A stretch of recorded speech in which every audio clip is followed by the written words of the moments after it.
I think usually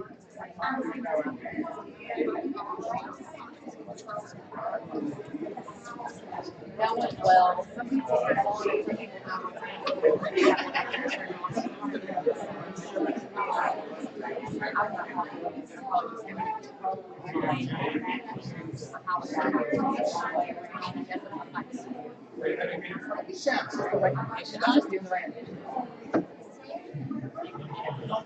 until I say we're going to get to the result.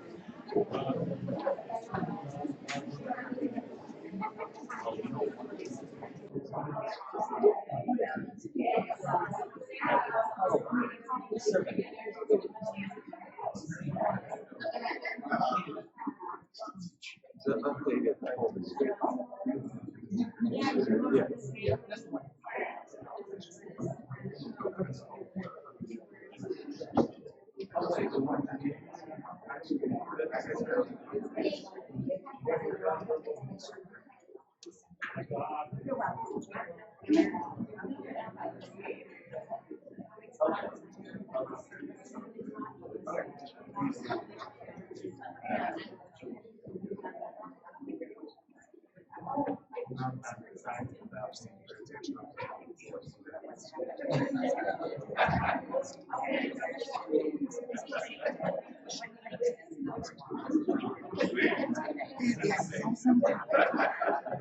Lean into it what you wish.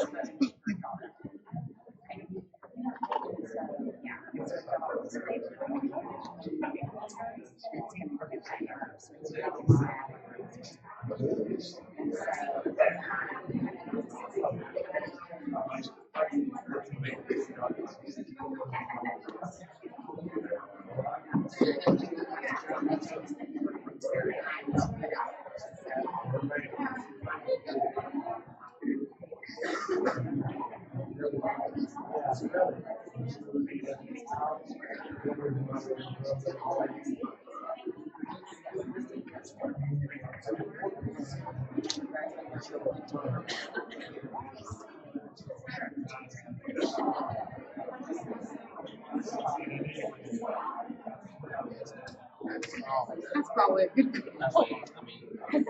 Nobody runs as much turn it off.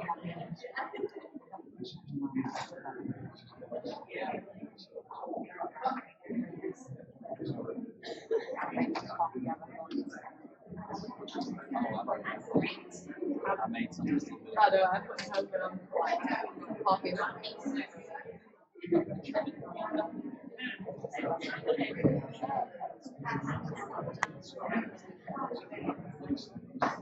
I can hear it.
I didn't know what she was gonna do different.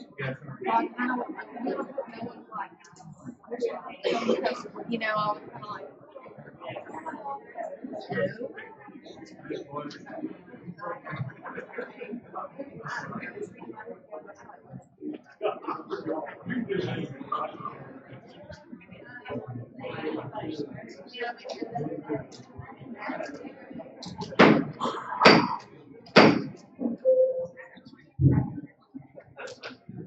I hereby call this regular meeting of the Board of Directors of Greenville Independent School District to order.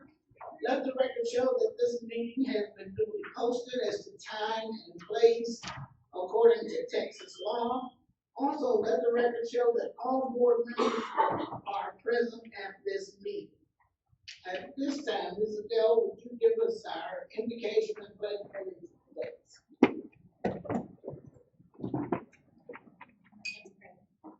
Father, thank you for bringing us all safely together here tonight. And just thank you for the children and residents and staff that make up our district. We just ask you to be with us wisdom and insight and clear minds tonight as we consider things that are important to the future of our kids and our staff. We thank you for this opportunity. We ask all of these things in Christ's name. Allegiance to the flag of the United States of America and to the republic for which it stands, one nation, under God, indivisible, with liberty and justice for all. Thank you, Ms. Adele. At this time, this is our section that we offer recognition for teachers and students and all of Yeah, absolutely. At this time, Ms. Hannah, could you come up and we're going to recognize our teachers of the year.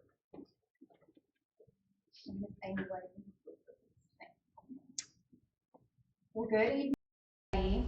So every year, Greenville ISD hosts their annual Teacher of the Year contest.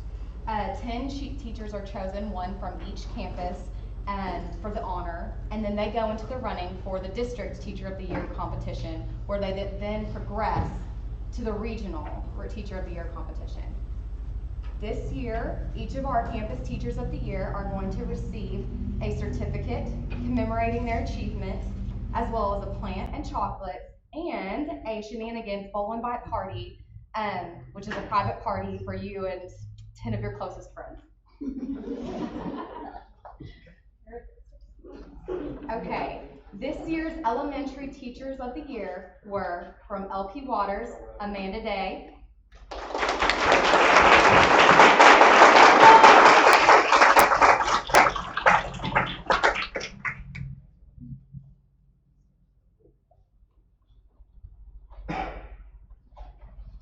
From Bowie Elementary, Lane Russell.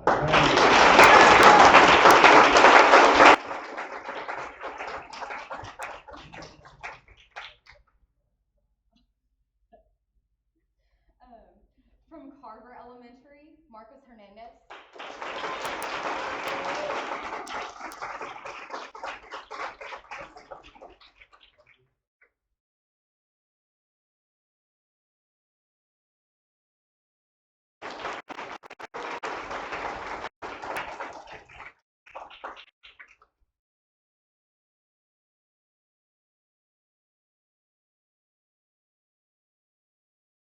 From Lamar Elementary, Sarah Hood.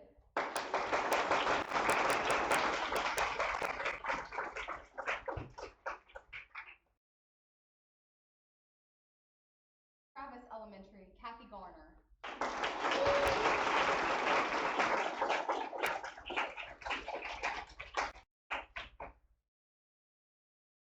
Now for our secondary.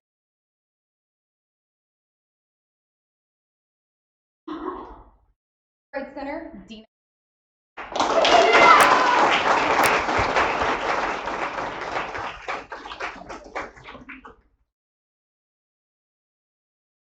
Price.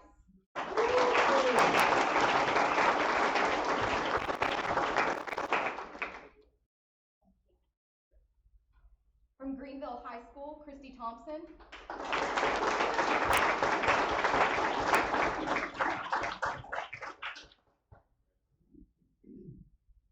And from Houston Education Center, Jeff Crossley.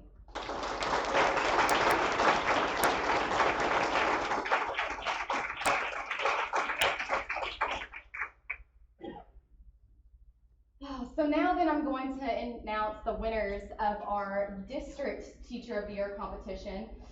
We choose only one elementary and one secondary teacher to represent Greenville ISD at the regional competition. So this year, drum roll, thank you, yes. If I may say, it was on the committee as we read, because each person has to submit their bios and why they love teaching and why they chose education. And I'm not sure how it is in years past, but it was extremely difficult to find a teacher of the year because they were all absolutely outstanding. And so all of you deserve an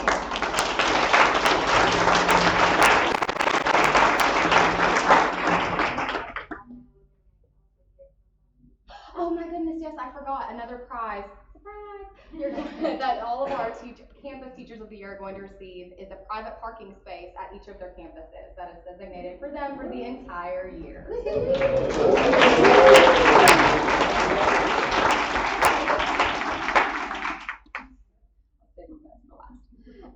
Okay, so now to announce our Greenville ISD Elementary Teacher of the Year that will represent us in the Region 8 competition and hopefully move on to the state competition.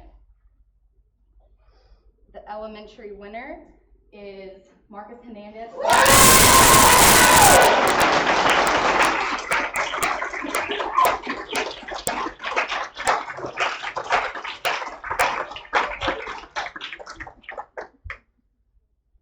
Okay. Oh man.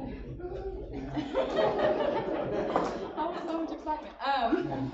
The secondary teacher of the year representing Greenville ISD this year is Jeff Cross.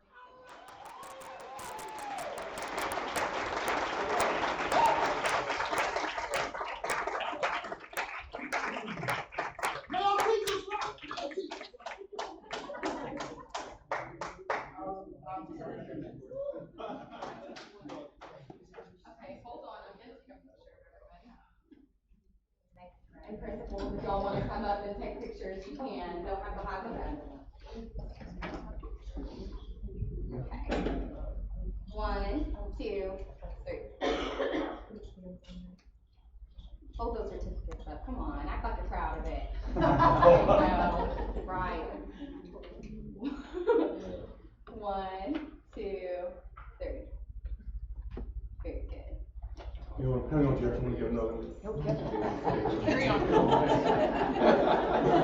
Zoom in. I am zooming Go ahead and fall over there to get your plant and chocolate. They're all a little bit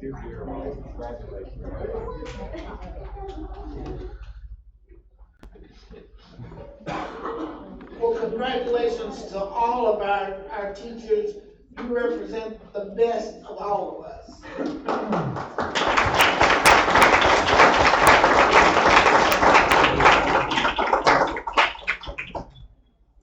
Now we'll move forward with recognizing our destination imagination. Ms. Hannah. Emily Duke is actually going to come up and do the recognition for her DI students. Emily here somewhere? She's somewhere out there.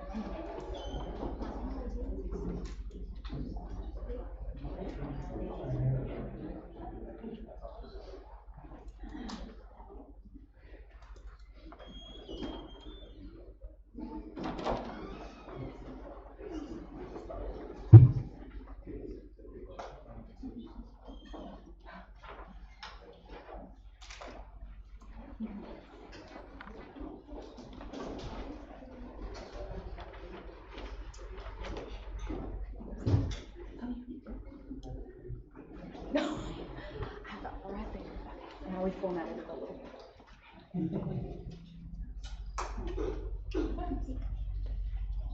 While everyone is walking in right now, my name is Emily Duke, and I teach at Greenville High School, and I'm the coordinator for Greenville ISD's Destination Imagination teams. Before I introduce them very quickly, these are the 3 teams that are attending Global Finals. We leave on Sunday night for Global Finals, and we don't come back till the following Sunday. It's a giant competition with over 1,400 teams from 15 different countries. It's a fantastic opportunity for us to meet people from all over the world, compete against some of the toughest teams, and these kids have had to accomplish 2 different tournaments. You win it or you're out, and these teams have advanced all the way to Global Finals to represent Texas. So we're very excited, and I want to tell you guys, we are going to start out with our high school team right here. And on our high school team in the very back, look, the team is taller than the team managers. So in the very back, we have our team managers, Kim Vermillion, Bonnie Stewart, and Valerie Sehome. In the very front,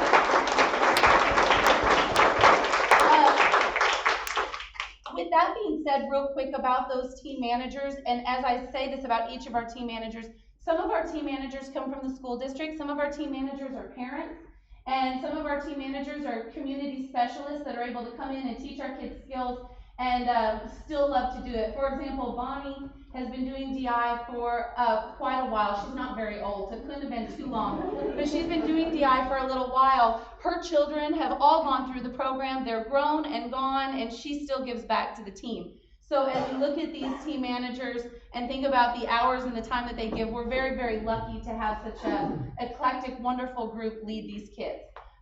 So we're going to start out in the very front back here, and we have Brenda Muniz. We have right next to her, we have Carly.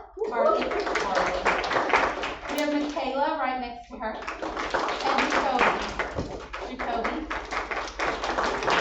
This is our technical team from Greenville High School. They have a different challenge every year, but this challenge, they had to create a stage in particular that would move or transport a team member. They have to think about how to do everything on their own, and only the team members on the team can help them accomplish this goal. They come up with their own story, their own script that goes with it, their own costumes, every technical element, and so it's pretty cool what they've come up with. This team has been very, very successful. I look forward to the great things that they're going to do at Global Finals. Our next team is our Greenville High School scientific team. Mr. Anderton in the back is their team manager. Mr. Anderton is also a teacher at Greenville High School. And in the very, you guys, I know these kids, I see them all the time, but something about getting up in front of everyone, it's like my brain is in my toes, and so I forget their names. But this is Kate Williford in the very front.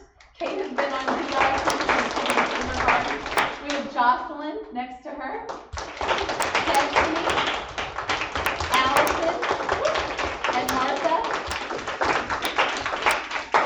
The scientific team had to do a challenge all about coding this year. They had to learn to create a code and use a code to solve a different set of words that might come up. One of their codes was pre-decided, well, both codes were pre-decided, but they receive a phrase when they get there and they have to use whatever coding method they have designed. It can be one that was designed back in ancient Greece. It could be one that they've designed themselves to decode or decrypt whatever message that they were given. In addition, they do exactly like the tech team. They create their own story and skit. Good job, guys. On the end, we have our Greenville middle level engineering team. And this team is coached by Shannon Manley in the very back and Jeff Norris. Shannon Manley is a teacher at Greenville 6th Grade Center, and Mr. Norris is a professor over at Paris Junior College in mathematics. Just a cool thing about this team, this is Miss Manley's and most of this team's 3rd year to go to Global Finals, and they have competed in 2 different challenges. So it kind of shows that they're able to take their skills and use them across a variety of areas.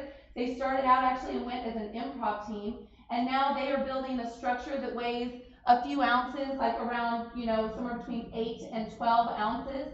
And it will hold anywhere from 300 to 600, 700, 800 pounds. Less than half an ounce. Less than half an ounce. Okay, I lied. Less than half an ounce. So just to let you know, we're talking about a pencil that's holding hundreds and hundreds of pounds. It's a very exciting challenge because they come in, they put their structure down, they start placing weights. They have no idea how much it's going to hold because obviously if they tested it, then they've crushed it. So every time they're bringing a structure, it's new, it's exciting. We're very nervous. You're very, very nervous. You have no idea what's going to happen. A lot of times there's a big explosion. It's very exciting because the balsa wood pieces fly everywhere. But this is a very well-versed team, and we're very excited. They also put on a performance, and their challenge this year was about a problem between two different nations and how they could come together and solve this situation. Their team members are Lydia, Tamara, Tanner, Caleb, and Preston. Thank you all for letting us be here tonight and be recognized for all the cool things these kids do. They do a lot of great things.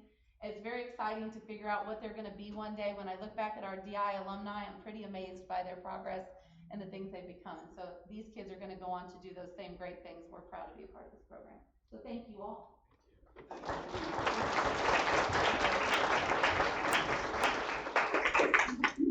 Good luck and congratulations, guys. Safe travels. We all arrange for a picture. Oh, yes. Okay. Let's do it. Let's do it. Felt a little in the very, very front on your knees. There we go. I know. Your knees are done this way. Scooch down. You guys can have their knees.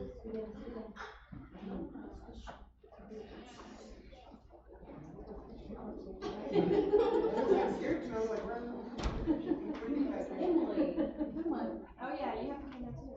Find your window. 1, 2, 3. One more. 1, 2, 3. Very good.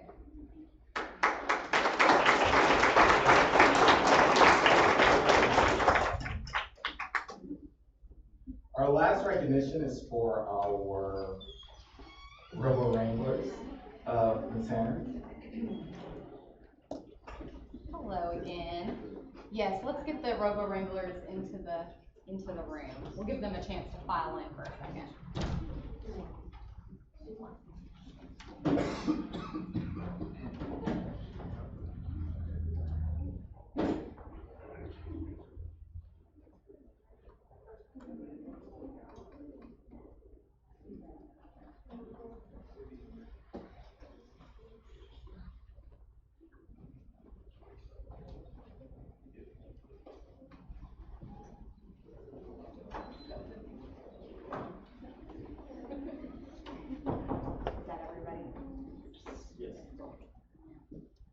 Okay, so the Greenville High School Robo Wranglers recently competed in the first Robotics World Championship in St. Louis against 400 other teams from around the world with their robot Rogue.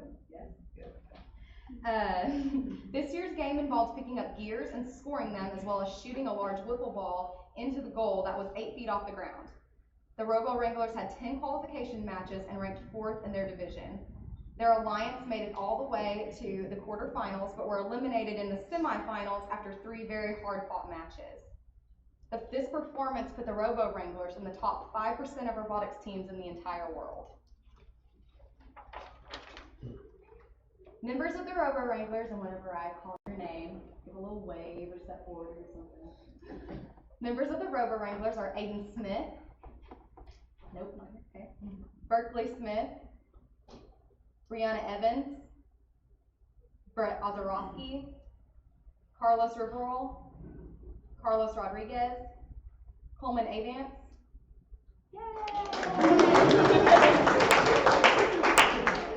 Corbin Hudgens, Corey Hargraves, Danielle Mumphrey, Ethan McGee, Faith Clayton, Francisco Gutierrez, Garrett Packer, Gavin Jordan, Hannah Escobedo, Kevin Phillips, Hunter Hooten, Jessica Busquet, Joshua Allen, Casey Weeks, Caden Denial, Katie Tolley, Colton Evans, Kylie Locke, Logan Rao, Madison Cronky, Martin Castillo, Nick Haslett, Nick Ruprecht, Noah Stone, Reese Tubbs, Ryan Garland, Will Adele, Wyatt Spivey, Yonsu Young, and Zachary Cody.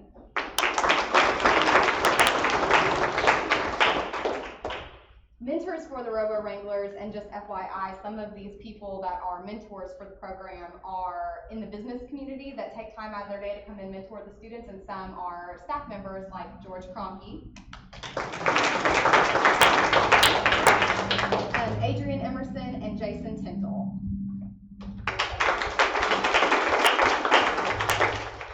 Congratulations, guys, on a good performance at Worlds this year. And get ready for a picture.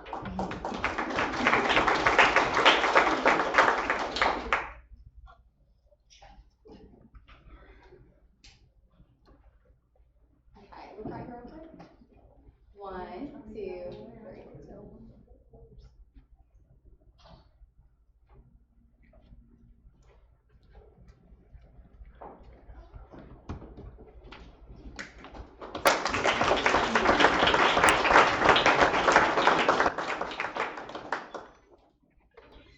Thank you. Once again, you make us very proud, very proud.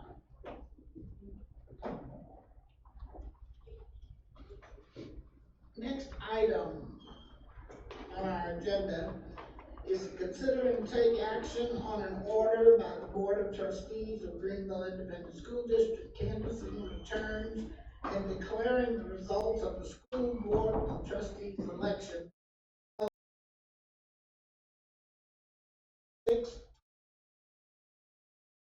And we had two positions, two that were like, one we already declared. She had no contenders.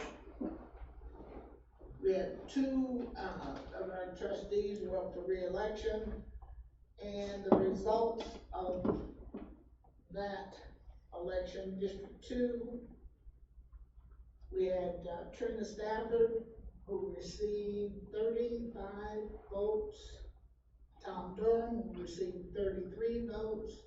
Trina Stafford was 51.47%, and Tom Durham was 48.53% of the total votes.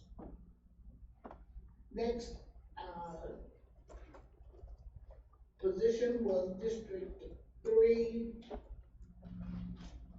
Sean Washington got 53 votes, or 36.55% of the vote, total vote.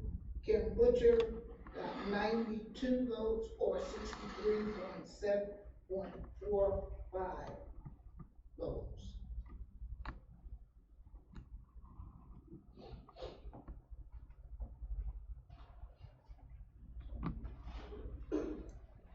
We should have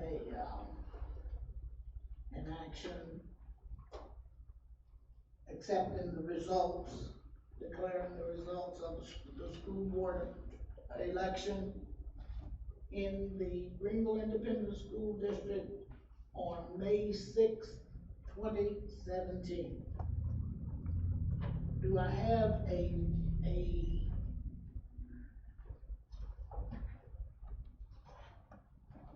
I move to accept the results. Thank you, Ms. Overstreet. We don't have another word to, that's a good way to. Do I have a second? Second. Thank you, Mr. Brown. We have a motion and a second to accept the canvas and the results of the school board election of the Greenville Independent School District on May 6, 2017. And let me read the declaration. I, Ann Haynes, School Board President of Greenville Independent School District in Greenville, Texas, met with the Board of Trustees sitting as the canvassing board to canvass the general election of May 6, 2017, on May 16 at Greenville, Texas. I certify that the figures on the tally sheets correspond with the figures on the returns. Do we have any discussion? All in favor? Motion passes unanimously. Witnessed by my hand, this 16th day of May 2017. Next item on our agenda is to administer the oath of office to District 2, Trina Stafford, District 3, Kim Butcher, and District 4, Leslie Overstreet. Don't want to go up front.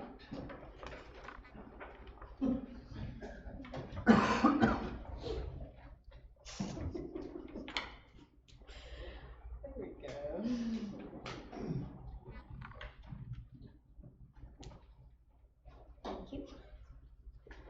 Okay, if you'll raise your right hand and repeat after me. In the name and by the authority of the state of Texas, I, and then state your name, do solemnly swear that I will faithfully execute the duties of the office of the state school board trustee. District 4. Okay. Of the state of Texas. And will to the best of my ability. Preserve, protect, and defend. The Constitution and laws. Of the United States. And of this state. So help me God. Okay. And now I have the oath of office for each one of you to sign.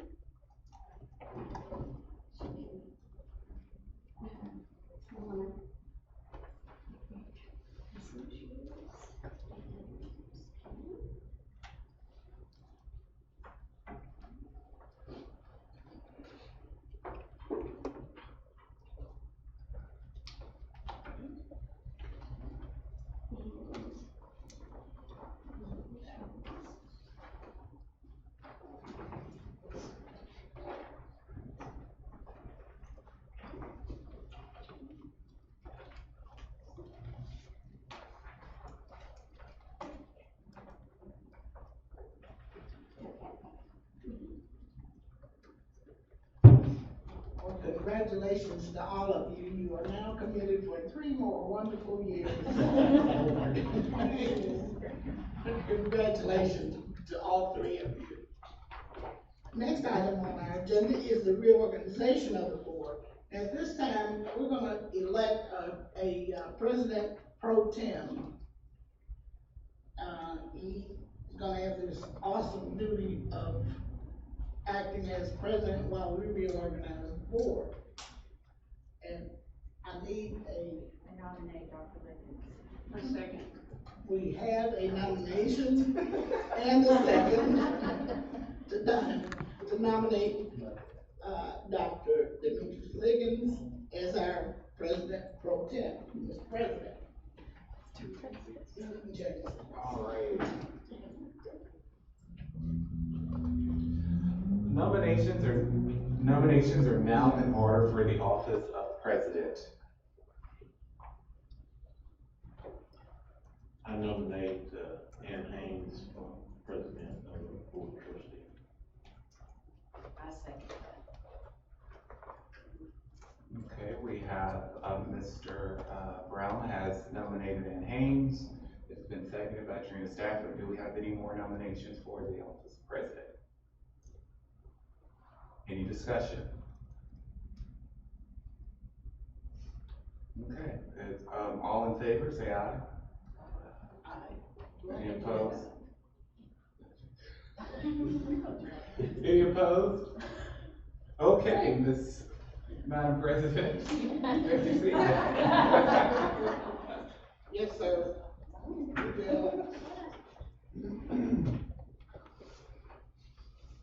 All right, the next, item on our agenda is the election of the vice president of the Board of Trustees. Do I have a nomination?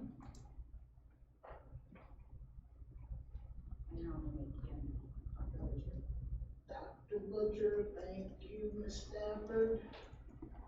We have one nomination. Do I have a second? Second. Thank you, Mr. Brown. Are there any other nominations? Is there any discussion?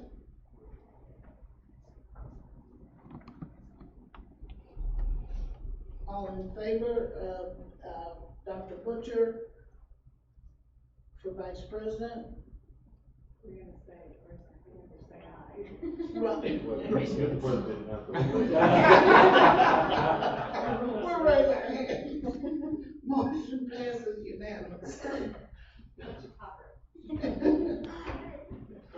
Next item on our agenda is the election of the secretary of the Board of Trustees. Do I have any nominations? I nominate Trina Stafford for secretary. Second. Thank you, Mr. Brown. Thank you, Dr. Butcher.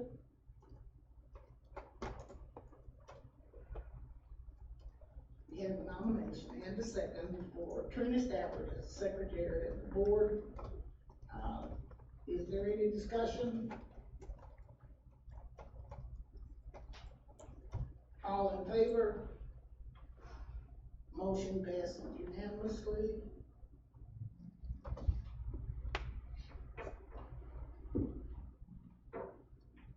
Does it seem like this goes sort of deja vu? Whatever. Next item is to reseat the board. Now, unless we just want to shuffle things around, I think we're pretty much seated. Do you agree? Okay. Somebody wants this seat to control the light switch? You know that real well. All right. Thank you very much.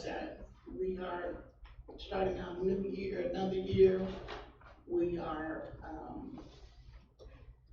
beginning those of you who are up for election and did win your seats back, for a 3-year term. The rest of us are just hanging on by a thread. But thanks again. Next item on our agenda is to receive individuals and or delegates that want, if you've got anything that you'd like to say to us as a board, come forward. Now's your time to do that. Good, bad, and different. If you have anything that you'd like for us to know, to say, you can come forward now. We have some little cards back in the back you'll need to fill out. They're gold-colored little cards. Nobody wants to talk to us today?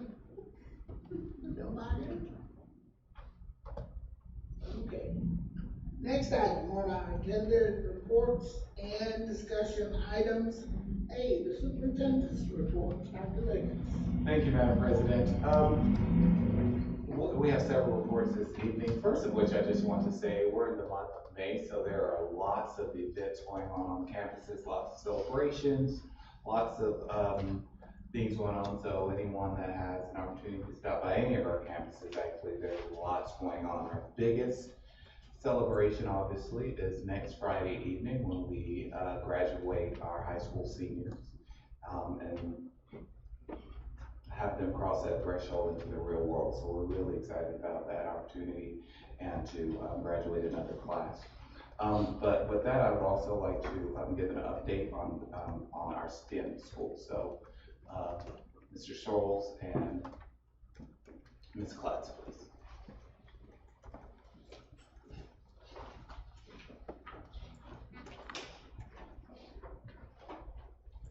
Good evening to the board and congratulations on your reelection. This STEM construction is going quite well. There's some pictures in there that are absolutely astounding on the progress that's being made. Concrete bus roof has been poured. They're continuing with painting and texturing and installing gas lines. It is an absolute awesome sight to see the construction progress in this last 30 days. It is really taking shape. I've only been out there once, it's just past week, and without question, it is coming together very, very nicely. All of our purchase orders have been issued for the last call board session for indoor activity, for the technology, and for the furniture. All those items have been ordered and are on schedule for delivery by the end of July. Any questions on this construction? So no issues with completing technology on time since it's the long pole? It could delay. I think Shannon is trying to rush those orders. Yes, I met with all of the subcontractors today. We already have one crew that's already started. All of them should be started by next Friday, and they're telling us, most of them are saying mid-June, they're finished. So I don't see any problem with what we've talked about before. Would that be an update to the schedule that we got showing it going into September? I can't speak to that because I don't know what was causing that particular. Well, we knew that there was gonna be a delay, and until we know that those orders have been received and those delivery dates have been received, we wouldn't change this. But it shall be updated as we know those dates. But there's no reason to anticipate anything other than. It's currently stretching on into, the August timeframe, but, it'll be done. Thank you, sir. Ms. Klutz.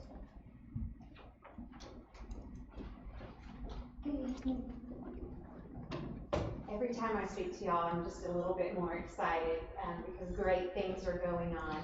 Yesterday was the cutoff for our application process, and I am excited to tell you we had 248 applicants, and which represented all campuses, ethnicities, and grade levels well. So we were very excited that the response was so overwhelming. We are on schedule to notify parents around the 19th. The entrance of their child or not. We are planning staff development for our teachers so that they will be very well versed in what they need to do beginning day one. And we are working on gathering materials for the campus. So we are rolling and excited. Any questions? What date did you say the parents will be notified? We told them at the parent meetings that after the 19th, they would be notified, so we're on schedule for that. Yes, yesterday was the deadline for the applications, and so now begins the process this week of really going through them and making sure that we are doing the lottery, making sure we're getting fair representation from every campus. How will they get that notification? We have a letters. Will it be on the website, they can do it or anything, or they just have to wait for the letter? Yes. Now, will we have slots open for those people who may not even be the GISD students yet? Dr. Liggins and I spoke about that because we did have some questions at the various campus meetings, and we will have a wait list, but we will not open those slots until after the first full week of school, so we know if there's really no shows or not. And remind me how many slots there are. I'm sorry. Can you remind me how many slots there are to fill Total, 264. But there's 44 each grade level. Yes. But there's 264. 264.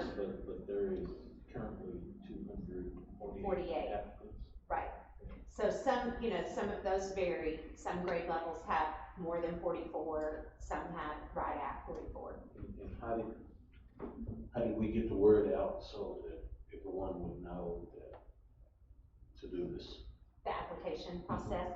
We had meetings at every school, and then we had applications still at each school, and the principals at each school were very helpful in fielding questions and contacting parents as well. And they gave call outs and different things. So there was call outs that took place. Yes, sir. There was meetings that took place. Everyone at the campus knew all about this, right? Yes, sir. And when you had your meetings at the campus, did you have a good turnout at every campus? We did. We had a good turnout. Was it a diversity type of group at every campus? I believe so. I believe the turnout at the campuses reflected their demographics, that each campus demographics. Okay. Has there been any change or modification to the selection process from what you mentioned last time? I can't remember, was there any limiting of certain of campuses to try to force a equalization between the 5 campuses? Yes, when Ms. Price put together a matrix that showed how we can equally divide so that we're not taking, 45 kids from one campus and 5 from another. So we kind of have all those matrix along with demographics and things. Did we look at the staffing of that, and so that it would kind of not gut a particular campus based on the staffing? Yes. Okay, so it'd be safe to say that everybody didn't come from Lamar, or everybody didn't come from Carver, or, right? Right. There probably were more Carver teachers because more Carver teachers applied. But there are teachers from other schools that are there and from outside as well. But that doesn't, even though more Carver teachers applied, this doesn't handicap Carver by losing those particular teachers, right? Exactly. Dr. Baird has done a great job of finding experienced replacements for those teachers. Okay. So your staff is pretty much set? For the most part, we still have a few openings, and of course we were waiting to see what enrollment was before we staffed 2 teachers at each grade level, making sure that that's what was needed.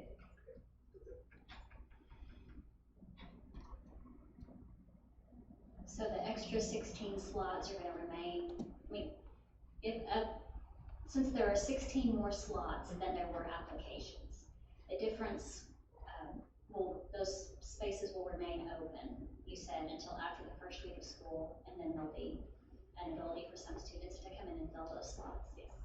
Well, let me clarify that. It will actually probably be less than that because, for example, we only have 44 slots for first grade. There very well may be 55 first grade applicants.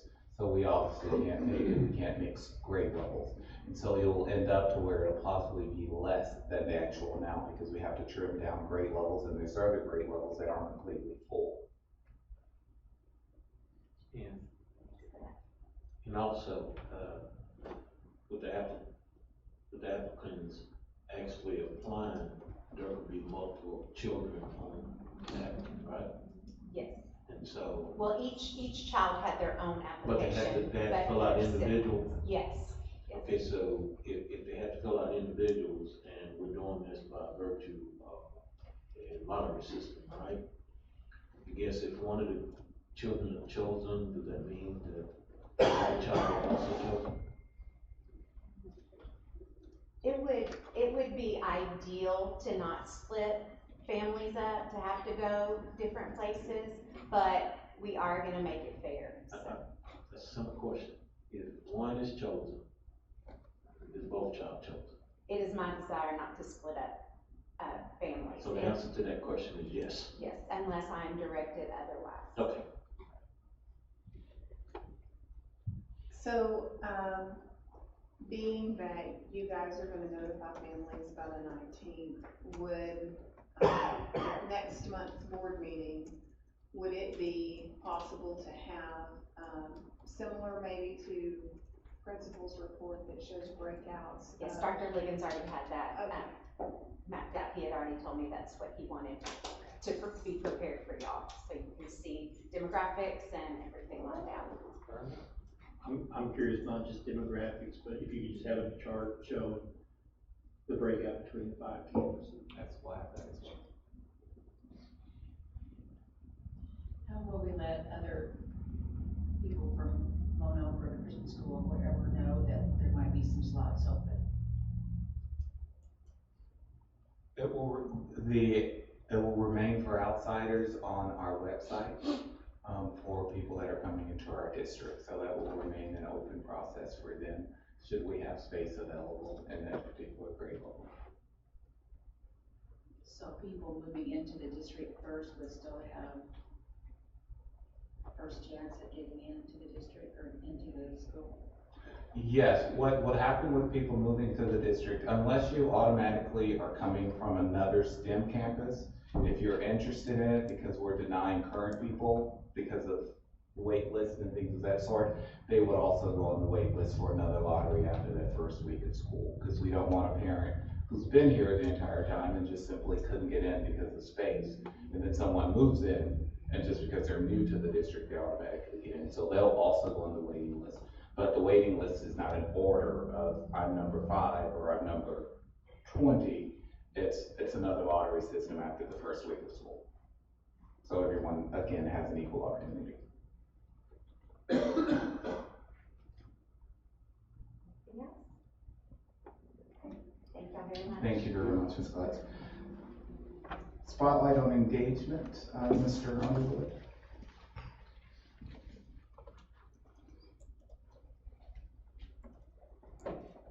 Madam President, Board of Trustees, my pleasure to report we had another successful spotlight on engagement, our 3rd annual. This go around, it was a little bit different setup in the fact that we had a little bit more room to spread out. So instead of having all of our tables conglomerated around the cafeteria area where we're competing for sound and everything else, we spread that out all the way to the new CTE building, which made for a really good flow through for traffic. People were able to get up and down to see the entire GISD experience all the way from pre-K, CTE, 12th grade. It's always an amazing experience. We had about 90 displays and performances that we had on, that we had out for the public to come and see, and for parents to come and see, and for kids to come and see as well. We had choir, band, Suzuki strings, acapella choirs and band mixes together, German dance crew, one-act plays, cheerleading, robotics. We had a crime scene down in the CTE Center, if you made it down that far, and it was set up. It was a pretty cool thing to see. Kids had projects in science and math, reading, and social studies, anywhere from travel brochures to math quilts, you name it. It was all on display, and the kids were there, and they were excited to talk about the things that they were able to accomplish. And we feel that was another successful spotlight on engagement. We look forward to doing many, many more as the years come on. I'll be happy to answer your questions.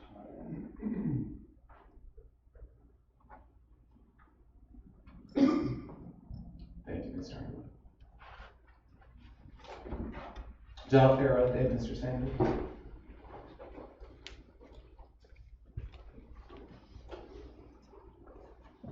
Board of Trustees, some people choose to go to Disney World, some people go to Six Flags, but if you wanna have the best Saturday ever, you come to the Greenville ISD Job Fair. Because that is the best Saturday you will ever have in your life. This is our 3rd year having a job fair, and every year we strive to make it better, to make it as professional as we can, because that is the best time we can have to extol the GISD message. I send out a lot of emails, and I put on there that Greenville ISD is the best school district in the whole wide world. I believe that firmly, and the job fair is an opportunity to show that. I gave you some information about the job fair, and I can explain that. First is the brochure that we send out, that we put on our website, and it has a link at the bottom, because our job fair, again, I like to remind you, it's not just a job fair that you show up, and someone grabs you and interviews you. Ours is a sit-down job fair, that we make schedules for the participants, and they're able to talk to every one of the principals. If you have an EC through 6 certification, you want to talk to everyone from LP Waters up to the 6th grade center. If you have 6 through 12, you want to talk to the 6th grade center, all the way up through HEC. Because we want to have opportunities for them to sit down and get to know the principal, and for the principals to get to know them, so we can make some intelligent decisions regarding the people we want to come work in GISD. I sent out the information about the job fair to the principals, the date, the time, and everything we need to have. The placements, we don't change the rooms, just like you kept your same seats after you reorganized the board, we keep the same rooms year after year, so people know exactly where to go to the job fair. One year, the first year we did the job fair, we had the same questions.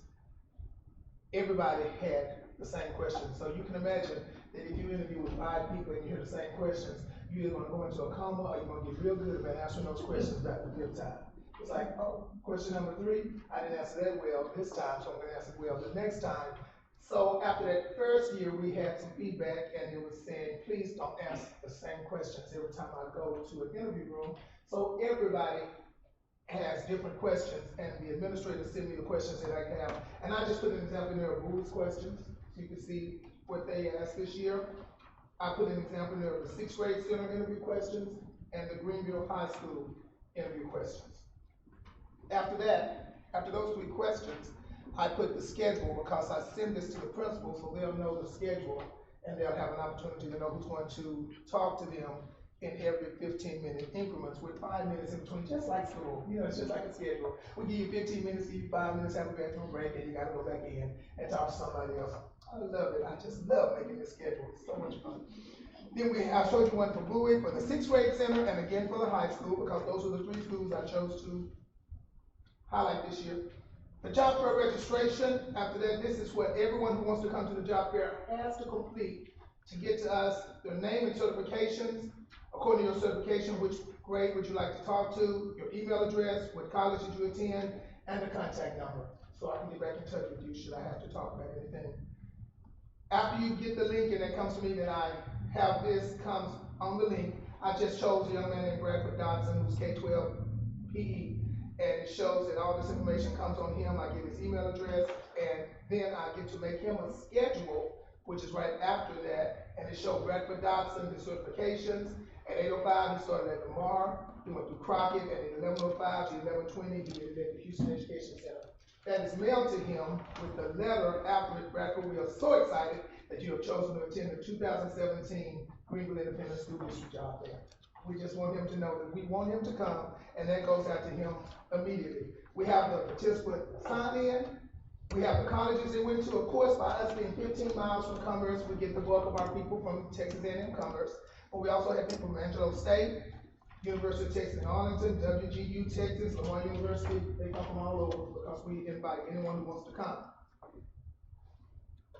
Before I share the job fair results, I would like to tell you that even though I get to organize this, and even though I get nervous because every year it's just like, is anybody gonna come, because they start trickling in slowly, I really could not do it without this wonderful group of administrators behind me. They are the ones who ask the questions. They're the ones who show the great Greenville story. I just get to stand up there and welcome them in, cheerleading them in. Come on in, come on in. But they're the ones who sit there and do such a phenomenal job. We have found some great people at our job fair. As a matter of fact, when you get to the personnel report, you're going to find out that one of the people on there is from the job fair. We've already hired somebody, and we have other people on the horizon who we like to hire. When they leave, that's when I get real nervous, because we have a job fair survey, and it's just like, please like us, please click like us. And I would like to share with you those survey results. So, Shannon, would you put those up, please?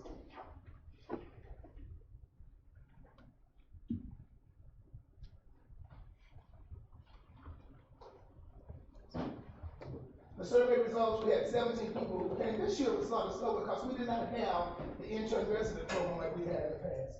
So this year, we did not have a lot of people who came because the intern resident program, that's where the bulk of our people came from last year. So since we did not participate in that like we had in the past, we had about 21 people, but it was still a great job fair. It was just slower, it was calmer because we didn't have people waiting. So we had 17 total responses. 100% said the GISD met their expectations. 100% of the participants who responded said that they received plenty of information about GISD, and 100% said that our customer service was excellent at the job fair. Some comments: very organized, energetic, positive environment. All the administrators love their schools. I like how the schools were broken up into different rooms. Love getting to meet so many educators who are truly interested in growing with students. Awesome. Loved having one-on-one interviews. Learned quite a bit about New Horizons. That was intriguing to me. I think Chip wrote that one. And everyone was welcoming and knowledgeable. We always ask, how do we improve the events? They want us to have a job openings list. I tell them every time they ask me that we can give you what we have now, but as you know, resignations come all throughout the summer. So what we have then may change when we have openings that we feel as we go along. Show them out where the schools are in the hallways. We do have a sign up, but I think next year I'm going to get a blueprint of this building and have the rooms typed on there and include that in their packet. And maybe have a little more time between interviews. We start 15 minutes, but some of our administrators are more verbose than others, and they just love them so much that they keep them 20 or so minutes. And so we're probably going to sit back, keeping them till 2 o'clock next year, and just giving y'all more time since they want to do that. We love it. We love it. We have the ROTC who comes and helps us. We pass out candy, and we just have a great time. I'm giving you a year to put it on your calendar, so that next year you can come and join us. We wear red, white, and black, our school colors. We have a job for you at next year's job fair.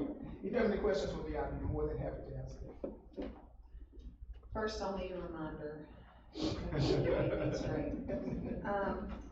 I have one question.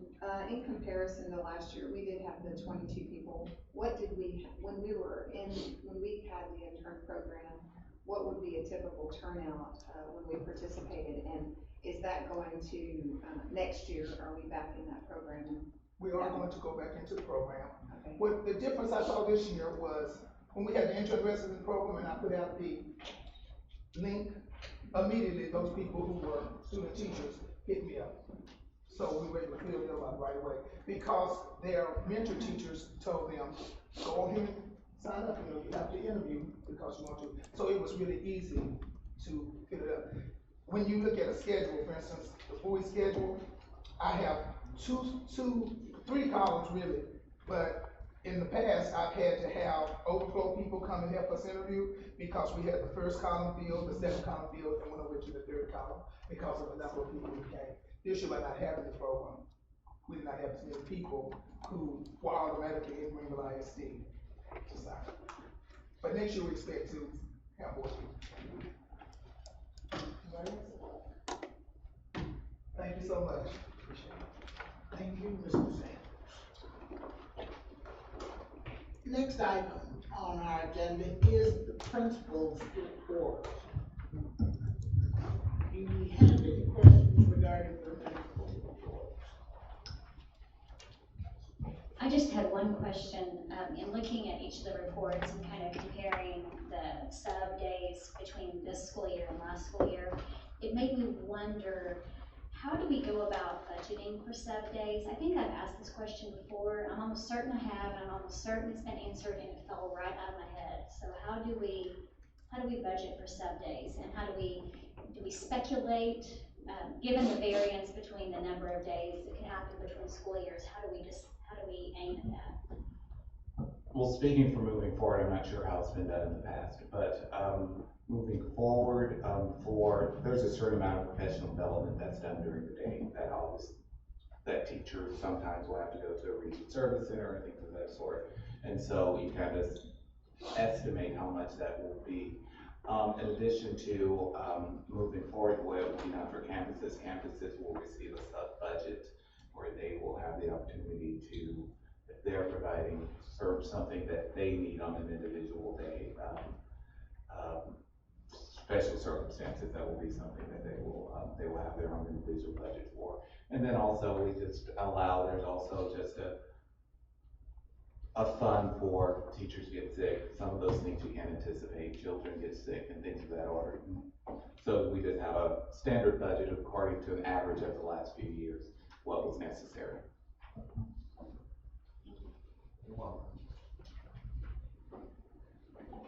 So my question is, when I looked at the overall, school population numbers, when I looked at last year's and this year's school population numbers that was shown on the district page, and then I went to the individual school pages, there was a variance between what we were showing on the district page and what all of the population numbers added up to on each individual campus. So I was wondering, is it something I didn't add in properly, or are they kept by different sources that could potentially account for that? I'm wondering what the variance is the result of. It could be a number of things. First could be that the reports are run at different times and of the day. So if a student, for example, is withdrawn from school, from that school, that register can go in a few hours later to actually do the proper paperwork, although the reports run at the district level to show these are the students we have. But then by the time the campus reports probably is run, that student has been withdrawn. Also, it could also be a likelihood that those are some of our more early childhood, more fragile students that don't necessarily go to school on a regular basis, but are considered as part of our enrollment due to some of their disabilities.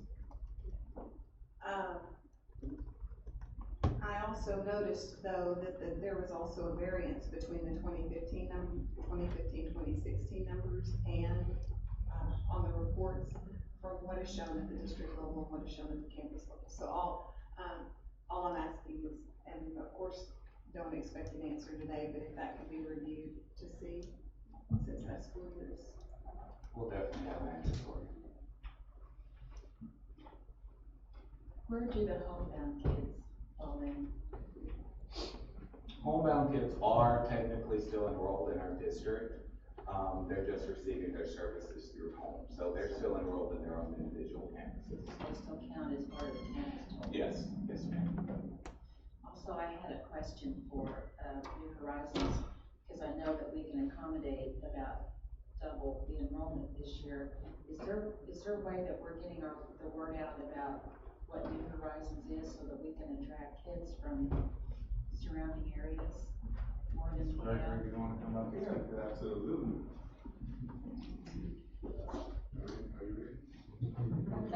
Just a few seconds. Thank you. Good evening, Madam President and Board and Central Administration.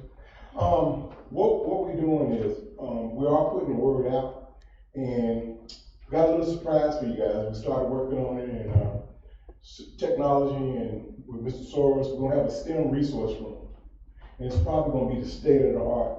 It's not gonna be anything like it in the district. And it's STEM, and that's what we're not just an alternative campus, and it really actually could change the name. But what we're trying to do, because we are graduating so many kids and kids coming in, and I really want to give thanks to Mr. Jarvis, because if anybody knows Mr. Jarvis, he works with the kids and give them a chance. But once that has ended, it's time for him to come over and visit with me. And we work real hard, and we meet with every parent and student and give them the expectation. So the word is out there, because I can see when kids are coming in that they want to be there, and some of them are not forced. Actually, some of them have the opportunity to come on their own. So I think with the STEM resource room coming in and the technology, and we're not just doing it complacent, I think those are the kind of things. And of course, you guys need to come out and visit yourself, and I appreciate Mr. Kelso saying he's going to come out. But I'd love for you guys to come out and just see what's going on. I think you'd be really thrilled, because the kids work very, very hard. Is that enough time, Dr. Lewis? Okay. Any questions? So you're anticipating more students is coming to school? Well, let's say we really don't. Our goal is for the kids to stay at their home campus. But as I said earlier, Mr. Jarvis gives kids the opportunity to be successful at the high school. It's a really unique program to where it's obviously an option for students who need it, but it's not what we want to be a child's first option. And so, it's an option if it's there, and if it grows, I would much rather it grow from us recruiting students from outside of the district. Right. That means our district students are receiving the services they need at their home campuses. Although there are circumstances that require them to need a special environment such as that. And I'm working with the communications department to, help in a variety of ways to help advertise our district a little more outside of Greenville itself, and so that very well may be helpful as well as we move forward with that. Right. And one more thing, we're the only alternative campus in Northeast Texas that actually works with the Parish Junior College. And we have remedial classes that, of course, that you would take in college and pay for and not even get any credit for math or language arts. But we have it there free for the kids. So I think we got a lot of things to offer to the kids with the blackboard and everything and technology. So as Dr. Lippman said, I'm kind of piggybacking on him, I think if we can get more kids coming in that we can make successful. And just remember, we just had 53 students to graduate last year, and we got about 24 that are going to graduate this year that was potential dropouts.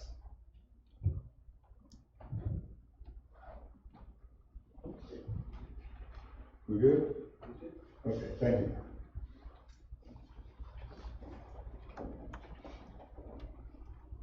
Any other questions regarding our principals report?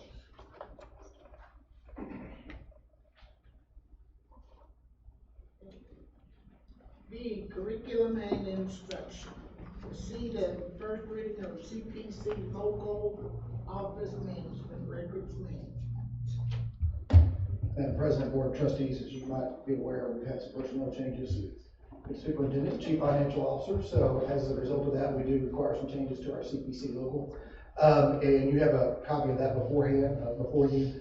The only change in that particular policy is just a title from superintendent to chief financial officer as the records management officer.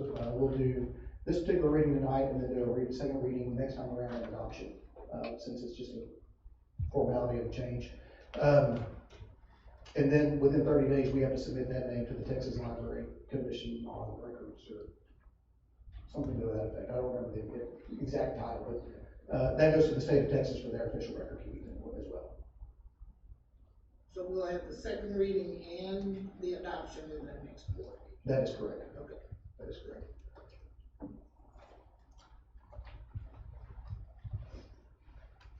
Okay. DC regulation. The board requested last time as a result of DC local, and we had a discussion about moving exit interviews to DC regulation.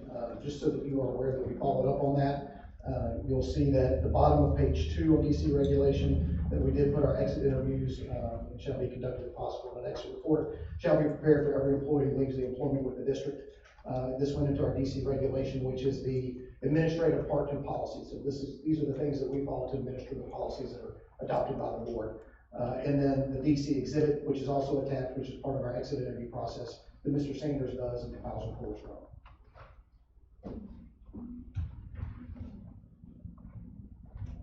Who gets to see the reports that come from these exit interview forms? And how is that information used? I'm going to defer that to Mr. Sanders.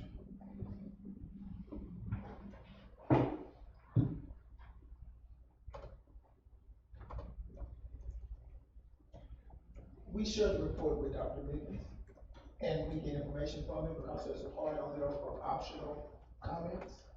This year, we're enhancing even more for one part of the report. As you can see, we have a 1 through 5 rating system. If we get something that seems like the people who are leaving us have a negative viewpoint about our school, we want to address that. Because I tell people all the time, if you leave, I want you to leave because you had to move somewhere. I want you to leave because you had to drive, it was too far of a drive. I don't even want you to leave because you were not treated professionally, because you were not treated in a way. The first few years, everyone's ever taught, those first few years are hard anyway. You don't want anyone to feel like an island and you were not supported. So we always look at that and see what are the reasons you left. And then if we need to, we have training from those reasons. Is the exhibit, an exhibit to the regulation? Yes. There are actually 3 exhibits, but I want to include the one relevant to the discussion of that tonight.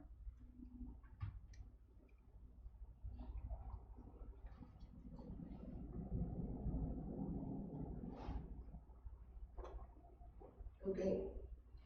Item 3, District of Innovation update. Mr. Sanders, I want to congratulate you on a well choice in your design on your template for your last presentation.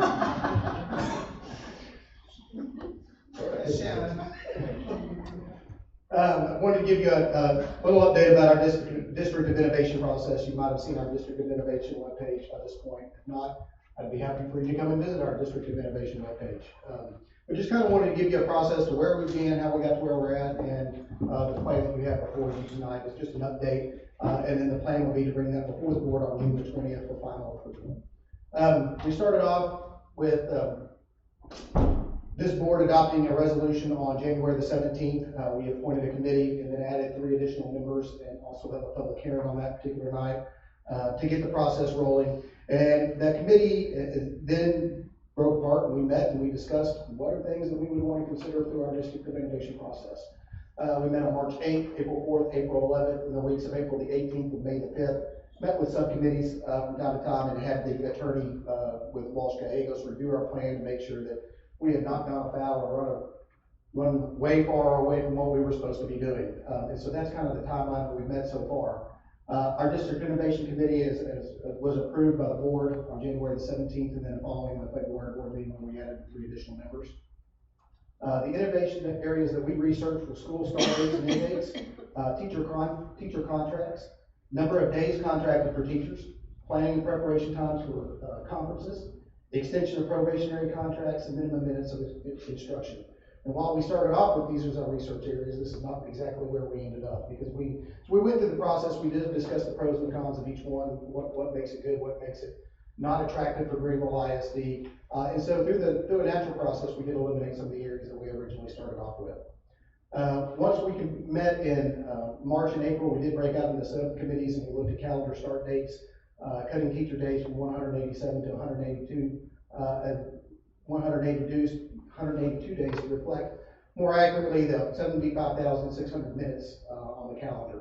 So we considered that as an option. CETE contract dates, planning and preparation time for conference periods, and extension of probationary contracts. Our finalized goals was we finalized the 3, which was our start and end dates, teacher planning time, preparation periods, and teacher contracts. And so with that, I'll just jump into the goals. And you also have this plan before you, so if you have any questions, feel free to ask.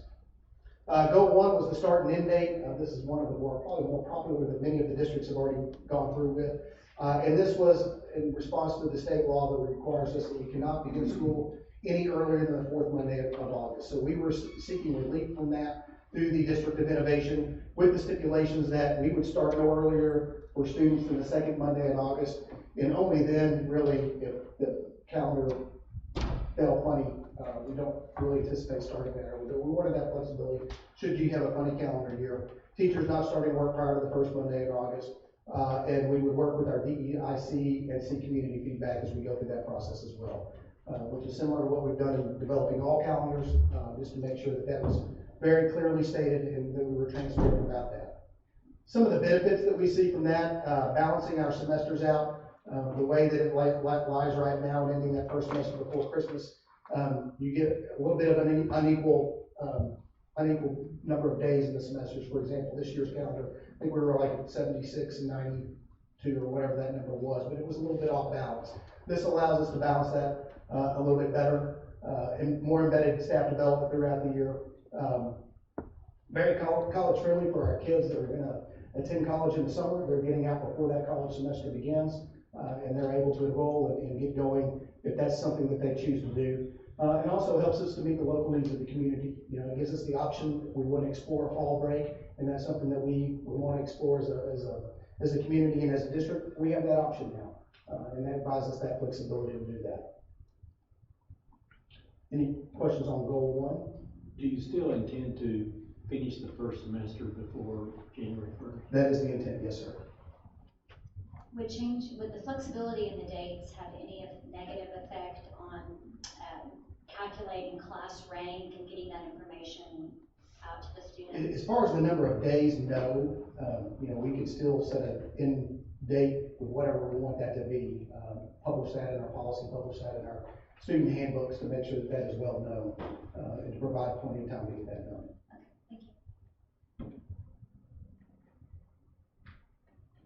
Our second goal was around planning and preparation time.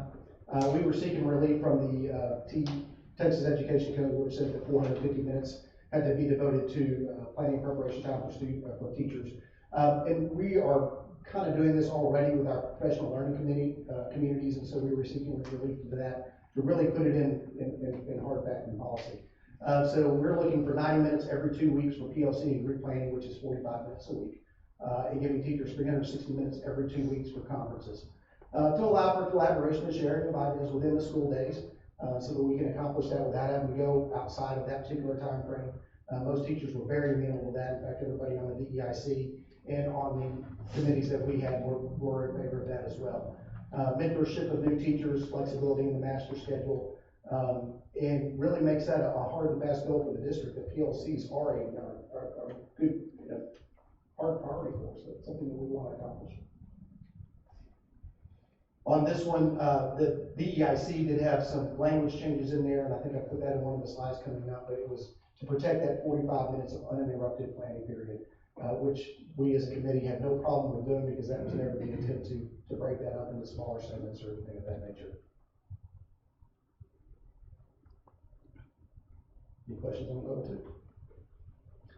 Goal 3 was our teacher certifications. And we were seeking exemption to provide us a little bit more flexibility with local certification for industry certified CTE teachers. While the state has granted us some more flexibility, there are times when we find those hard to teach areas such as HVAC and robotics very hard to fill, just simply because many times that those teachers can earn much more in the industry than they can earn in our particular area as a teacher. And so we sought a little exemption from that to create a local certification, and also to allow our current certified teachers to teach out of their certification area for 1 year. So if there was a hardship need for some reason, and we had a math certified teacher and we needed them to teach something closely related to that math field, and we felt comfortable with the skills in their background and what they could bring, and they were a proven teacher, that would buy us some flexibility to do that. Principals would submit that request to the superintendent would also bring that to the board for board approval. And then we would look at some certification requirements as far as the CTE. Part of that, we looked at, at least 5 years of industry experience, industry certification, and if there wasn't a nationally recognized or state recognized certification, that they would pass a NOCTI exam, which is National Certification Exam in that particular area. And then we would create a plan for that particular person to be successful in the classroom, which would allow us to expand our college and career opportunities and flexibility in hiring those hard to fill positions. The District Educational Council met on May the 4th and unanimously approved the plan with the addition of the language on goal number 2, and an instructional preparation period should not be less than 45 minutes within the instructional day. Like I said, we had no problem adding that back in because it changed the intent of what we were trying to accomplish, and we felt pretty strongly about preserving that time for teachers as well. We want to make sure that was uninterrupted. The proposed plan is also posted on our Greenville West webpage, and if you can click on that, just on that link real quick, Shannon.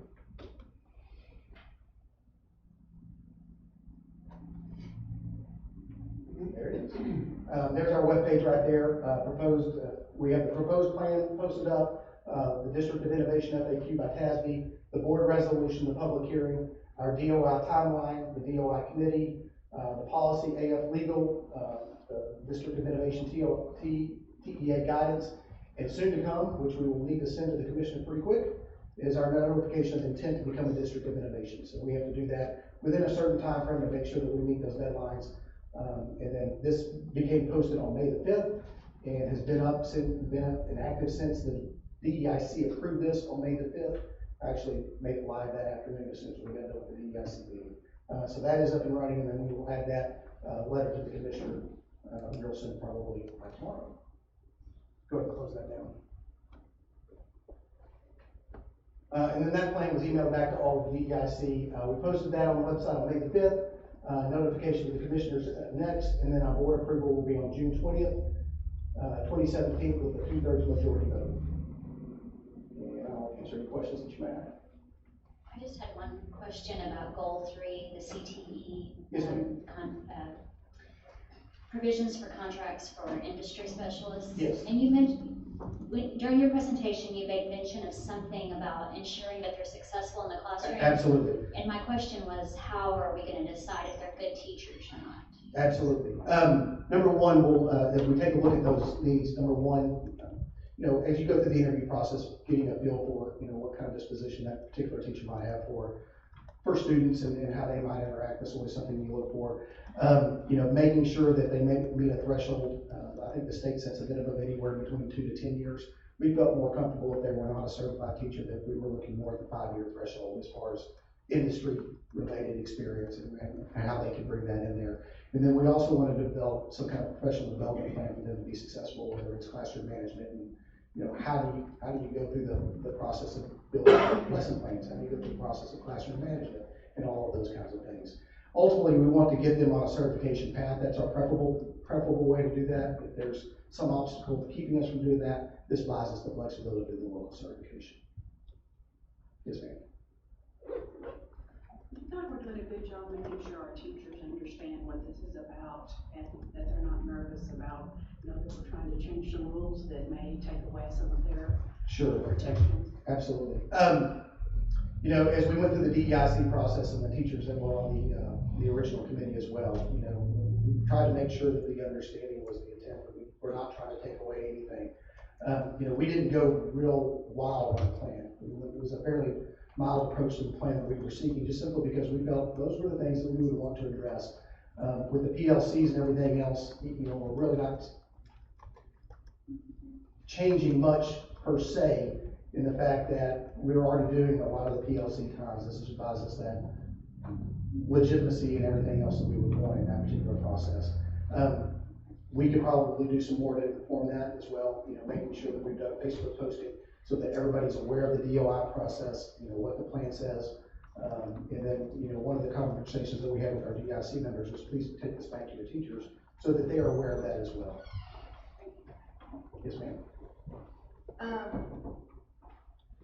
In the presentation, thank you for the rationale for each goal. That is very helpful to see, the rationale while we're looking for exemptions there.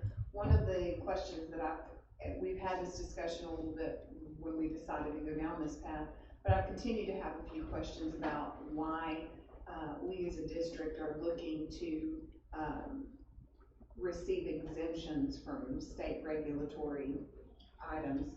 And so with all of that said, I think that I just wanted to really kind of make a statement that I personally, not speaking for the board, think that anytime that you can maintain control at a local level, that you have less bureaucracy and more time that you can spend on student-focused efforts. And so personally, that's why I support this, but I believe that in your presentation, you've also provided a lot of rationale for each exemption. I did have one question, and that was, these are the identified items that we have right now.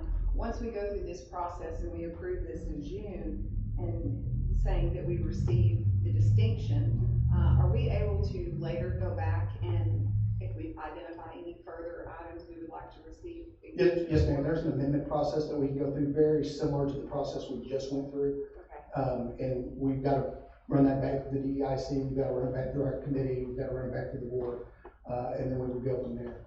You're exactly right to the point, the comments you made a little bit earlier. This whole process was created to allow local boards to exert more local control, and that's exactly what it's about.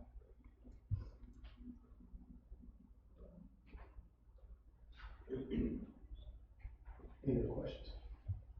So we look forward to seeing you in June. Oh, I'm sorry. On the local teaching certificates, that'll be for a year. And that year is are they expected to be well on their way to having an alternative certification, or? Well, those would be current certified teachers, so in that particular process, teachers can then apply for another certification without having to go back to school or go through another certification program. Ultimately, we would want to see that happen. If not, fill that position with a teacher who is certified in that particular area. And those are going to be for hardship situations.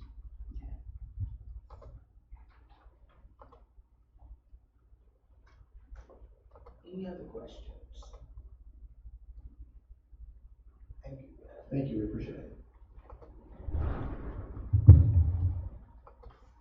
Next item on our agenda is the 2017-2018 preliminary budget presentation. Tonight, we discuss our budget for the first time. And I certainly want to start with saying that I want to express to each of you as a board that my appreciation of your concern for our district fund balance. We've had a lot of discussion on fund balance as we were talking about STEM. That concern has manifested itself over the years in a positive fund balance, as you have seen. I just want to simply say I am sincerely appreciative of that concern. We are financially very sound. We have a healthy fund balance, and as you heard Chip say, he's got a state-of-the-art facility going, and he's going to want some of that, and is deserving of that also. So tonight is our first discussion on planning this 2017-2018 budget. This budget is based on a few of our current year 16-17 information, our enrollment, our ADA. When I first put this together, it had to do with our preliminary property values, and we used some statistics from the last several years to come to what we consider to be our budget, and we will get to that in just one second. Those sources of funding, which are state aid and property taxes, the campus inputs, which they received sometime back in mid-April, that information is all culminating into our budget. The legislative session is going on currently. There's no discussion of school finance changes. There could be a special session called later, but we don't anticipate any changes in current school funding. And then the last of this presentation simply talks about I want to show you a potential payroll increases that we are discussing. I want to make a disclaimer first and foremost that these are preliminary numbers. This is our first discussion. There are no guarantees in this. We simply want to make you aware that there are items in here that can change. Our proposed budget is the general fund local sources, simply our property taxes, which will be about $19,500,000 when we include our delinquent and interest and penalties. That totals about $20 million, roughly half of our budget. The state sources for foundation and available state aid and TRS on behalf is just under $20 million. And then we have some federal flow-through money that's related to our special ed program that we have anticipated about $500,000. Those three numbers, 20 million, 19 million, and roughly $500,000 is about $40,235,000 that we have to work with. Obviously, that money coming in transitions into money that we can spend. We need to know our revenue sources before we can go forward with planning our functional expenses. So last year at this time, y'all were discussing a budget that ultimately was adopted at $40,800,000. This is about $600,000 less than that. It's just a start. We will have several discussions, as you will see a schedule going forward over the next couple of months to culminate into the end of August to adopt a budget and a tax rate. So, having said that, I want you to see before you have this presentation. In the current 16-17 budget, you're looking at 80% of your budget going to payroll. Now that's no different than any company. Our company simply has that 80% number. $8 million over that is what we have to educate and operate the facility. The current budget with pay raise will up that number somewhat. We'll go from 80% to about 83%. The remaining 17% is what we have to educate and maintain the district. So we're looking at about $30,250,000 for payroll. We're looking at about $7 million for instruction, etc. Now let's talk about potential payroll increases. We have just now begun these discussions. We have three options that we're looking at. The first option is simply a percentage, 1%, 2%, whatever that percentage is. The presentation gives you two examples. 1% of about 400,000, these are approximate numbers, $400,000, and 2%, about $750,000. That does not include a pay step. We have a situation where teachers, as you know, you've been down that road before, there are teachers going from year 0 to 1, they're going from 19 to 20, from whatever. They will get a step, and they will get an increase in this example 1 also. Example 2 says I have a potential lump sum increase payable over 26 pay periods. The two examples here would be $500 to $750 per employee on a professional level, and $250 to $500 for each non-exempt individual. Those professionals do also, again, include a pay step increase. The example 3 is the same thing as 2, except it's a lump sum one-time payment. Now that has its benefits as a lump sum payment around Thanksgiving or whenever that decision is made, as opposed to $50 for each pay period. Things that need to be discussed, or what are the impacts to the individual? How would we truly best affect the employee? This particular presentation is just the 9th one.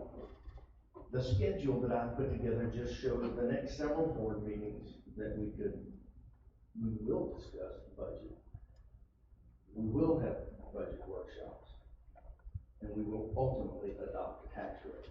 And hopefully that will be an August board meeting, but we can go until the end of the month if necessary, but I do not believe it's going to be anything of that drastic nature. Statistic-wise, there's certified taxable values for you to look at. You can see those numbers are increasing. You look at your tax appraisal when it comes to your house, and you're like, oh, there are lots of properties selling. There are lots of companies relocating here. When there are lots of sales, there are lots of increases in value. There's no magic wand on that analysis. So we're looking at about $2 billion that's in property values. That number will be contested. There will be freezes and whatnot. That number will come down to what number? Probably 1.9 something in my estimation. And then the last page, you simply see our enrollment and our ADA. We all know what the enrollment is. That's how many children are enrolled. And then we all know ADA is the average daily attendance. How many children are actually showing up? That's the valuable number. That's where we get our state funding. So we can see from 2010 and 11, from then till today, we know our numbers have increased, but you can see the trend, how it dipped down in 11 and 12, 13-ish, it came up one slight bit in 14, and then took a little dip, but now we're back on the increase. But overall, the statistics show that growth is coming.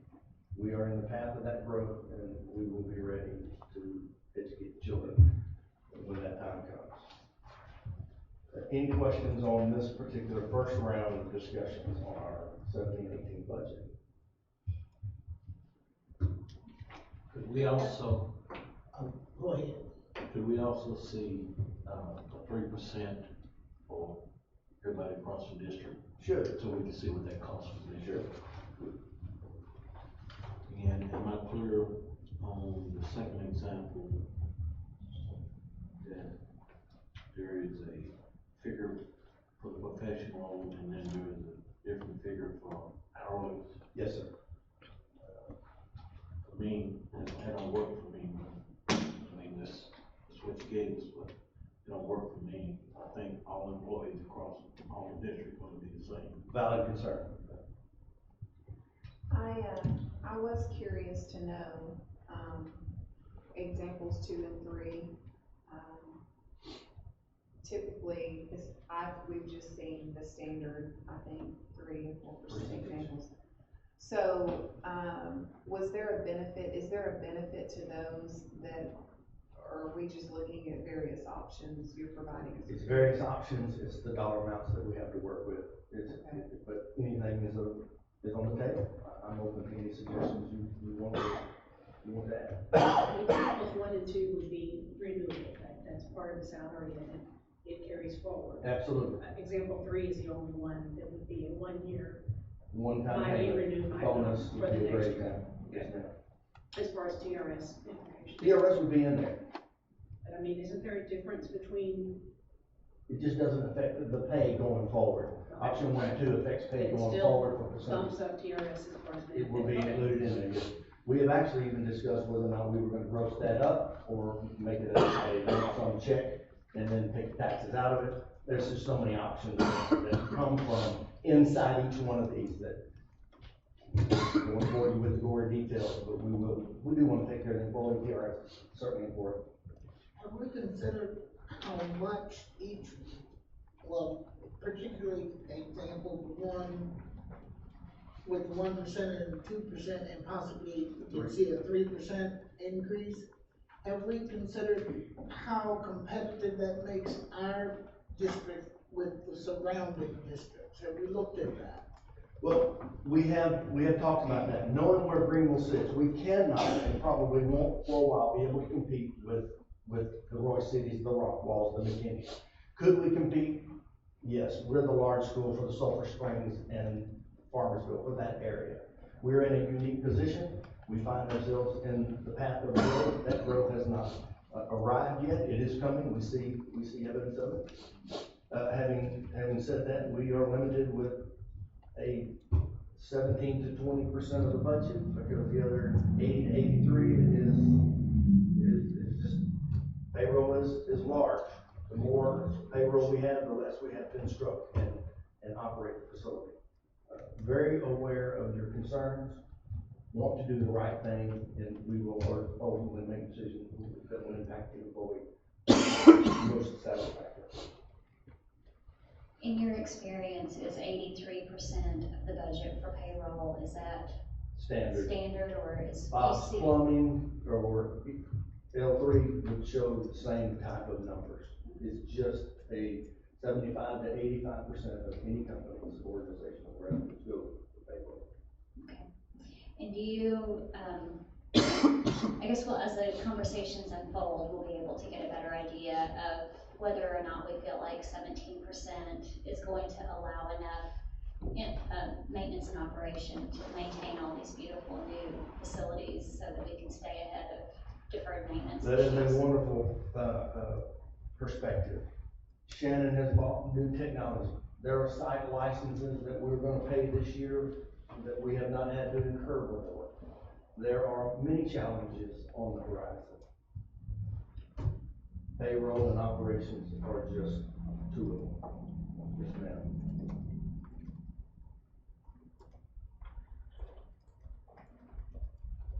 Anything else? As we move forward and you provide the examples of the 3%, can you remind me, that's on like a moving point or a midpoint It average? becomes a system calculation of the midpoint of the window of an individual's pay. And when we see this next time or at one of the workshops, will we be able to break out based on years' experience? Yes. Okay.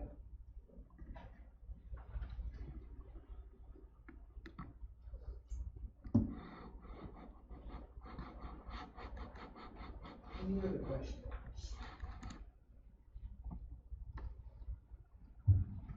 Okay, thank you.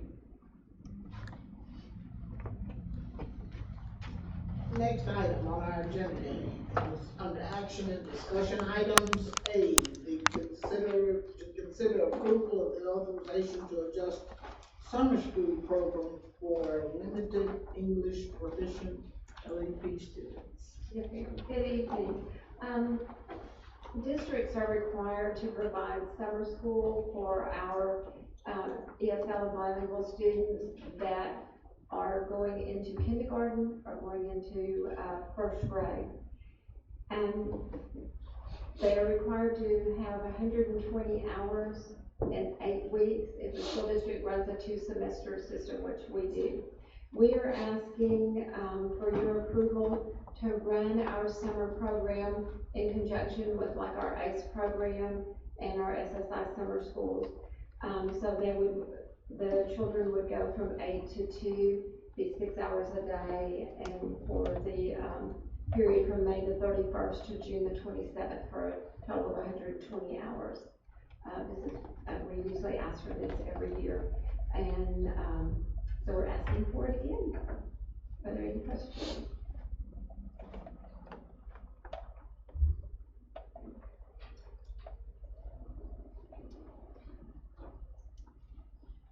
I know not quite every campus has an ACE program. What are we doing on the campuses that don't have an ACE program? For not only the limited English students, but for those that are a little behind. Okay, each campus is doing their own this year. So if we have children that have attendance issues or they have problems with the grades, most of our summer school in the past few years has been paid with our TLI funds, the Texas Literacy Institute funds, and that is coming to an end. So a lot of other districts, each campus will do their own, they will do their own summer school and attendance issues. Now, all of our ACE program is going to be at the Lamar Elementary this year. Not every campus has that. We usually have it in one central location for the elementary school.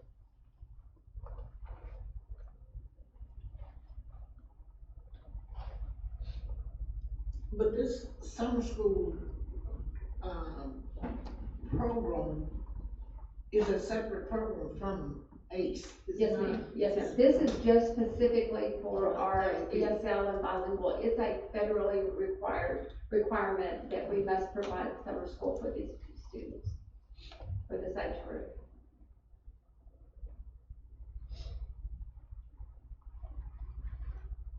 Okay.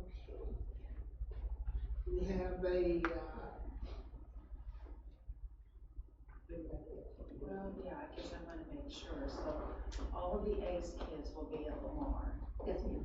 Every campus will have the bilingual and. No, I'm sorry, I may have gotten you confused. Our bilingual program and our SSI 5th grade will be at Carver Elementary. We have historically had those programs on that campus during the summer. And then the other kids how many kids will the ACE program handle this summer? I am not sure how many applications they have taken. They are usually maxed out. So does this mean that we will have less kids in summer school this summer than we have had in the past? Yes, ma'am.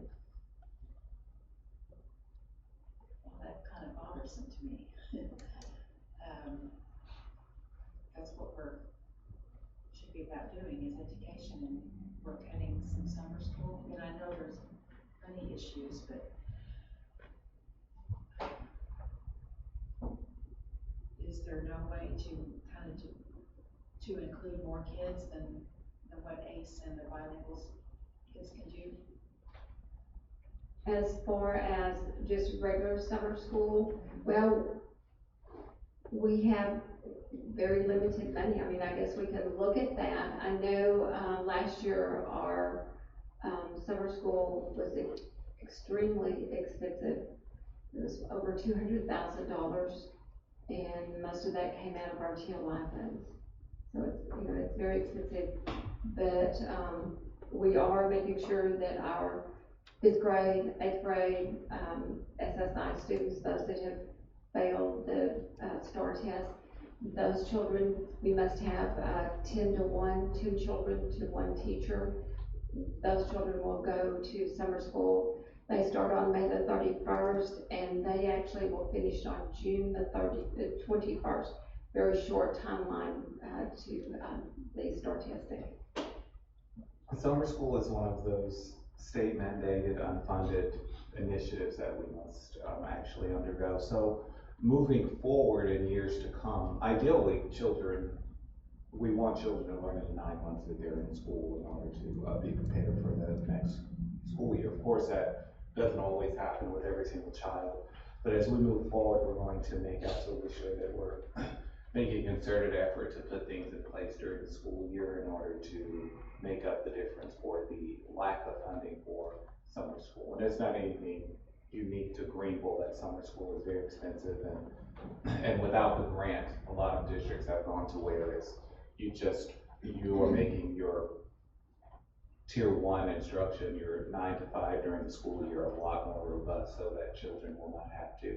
And as far as, and some of the things that are mandatory obviously are bilingual education, and ESL students at the elementary level, as well as our kids in 5th and 8th grade that were not successful on the STAR test. And so those are things we have to absolutely provide, but we're going to look at, for example, the kids who have missed too many days or things of that sort, looking at implementing things during the school year to make up the necessary time they need in order to have enough hours in order to go on to the next grade level. And those are just systematic things that we need to do internally to make sure that we put systems in place to help with the limited amount of funding for summer school. So we're not doing anything for the 3rd grade kids that don't pass STAR, or that really are struggling to meet STAR, and we're just kind of. This summer we still have that this summer. We have the regular summer school for everyone. It's on each campus. Yes. Instead of bringing it together.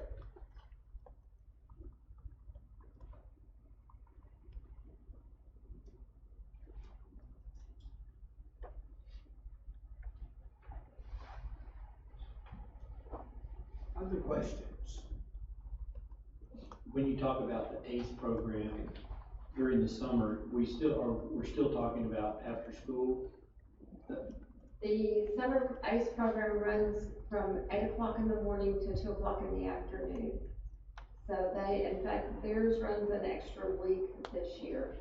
But yes, it's not after school, it's all, we have the after school program, but then during the summer we run 8 to 2. But when we talk about ACE program during the summer, that's completely different from what we're talking about summer school. Yes, sir, it's different. And we were talking about, when she talked about the ACE being so that we're doing 8 to 2 for students in summer school, that's if a parent has a child that's going to be in ACE and they have a child that's going to be in summer school, they have the same schedule each day.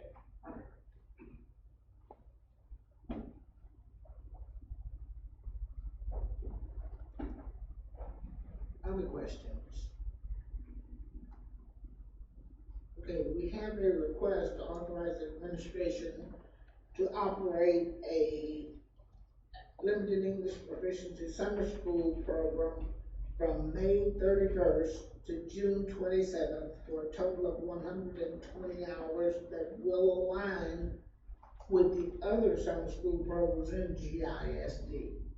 Do I have a motion? So moved. Thank you, Mr. Brown. Is there a second? Second.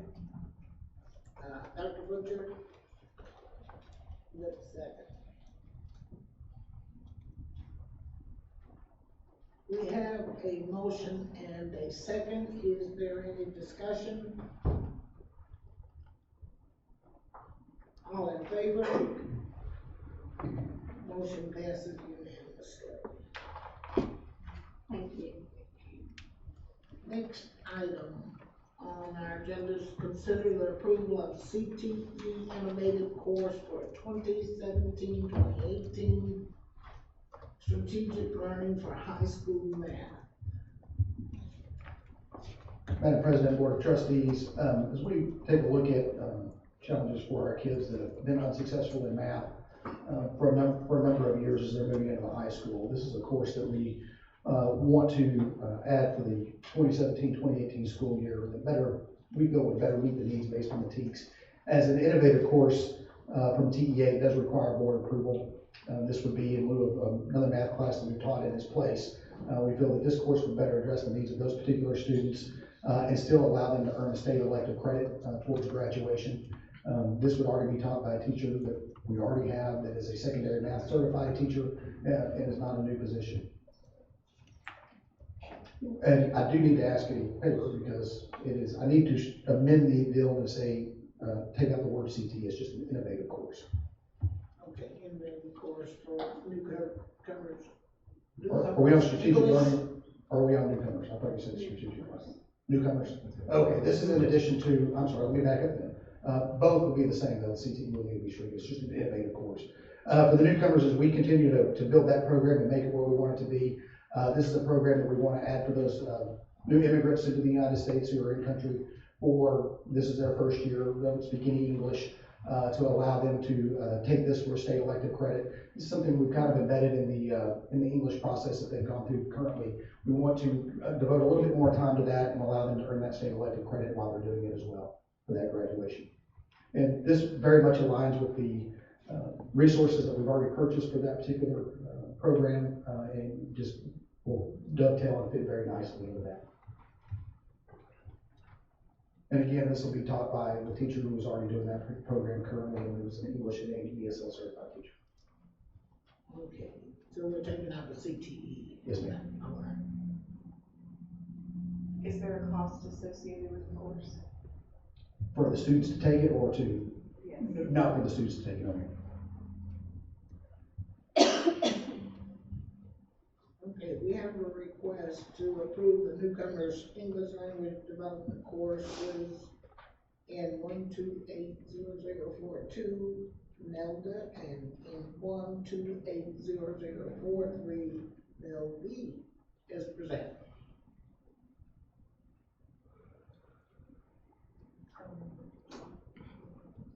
Thank you, Ms. Stafford. Second. Thank you, Mr. Kelso. We have a motion and a second. Is there any discussion? Leslie's question brought another question to mind. Sure, Regarding absolutely. cost, is there going to be additional, has the curriculum that you've mentioned already been purchased? Yes, ma'am, it's already been purchased in the past. Thank you. It's a great question. Okay, we have a motion and a second to approve the newcomers English language development courses in 1280042 Nelda and in 1280043 Nelda B as presented. All in favor? Motion passes unanimously. Thank you. Next item is to consider approval of the innovative course for 2017-2018 strategic learning for high school math. Yes, ma'am, very similar to the course we just discussed. This is another innovative course from TEA that is a teach-based course as well. This is one that we would want to utilize for our incoming ninth graders who have been continuously unsuccessful in math, to help them better prepare for algebra and high school mathematics in general, to become strategic thinkers about math. And while we've offered courses in the past, we feel that this particular course and the teach that it addresses and the skills and the competencies that it addresses will better fit the needs of our students as we move forward. So that we would ask that you would approve that. This would go in place of another course that we've already been teaching, and this would be, once again, a certified secondary math teacher who would be teaching this course as well. Will this count as one of their math classes? This does not count as a math class, but it does count as a state elective credit. Is there a class similar to this that can be taught at middle school rather than waiting until they're ninth graders? As far as that's a good question. We offered a double block math period in the middle school right now to kind of address holes in areas that we feel that students might be struggling in. And while we do have games with those students, we feel that if they're still unprepared going into that high school year, this would help to better meet those needs for those kids.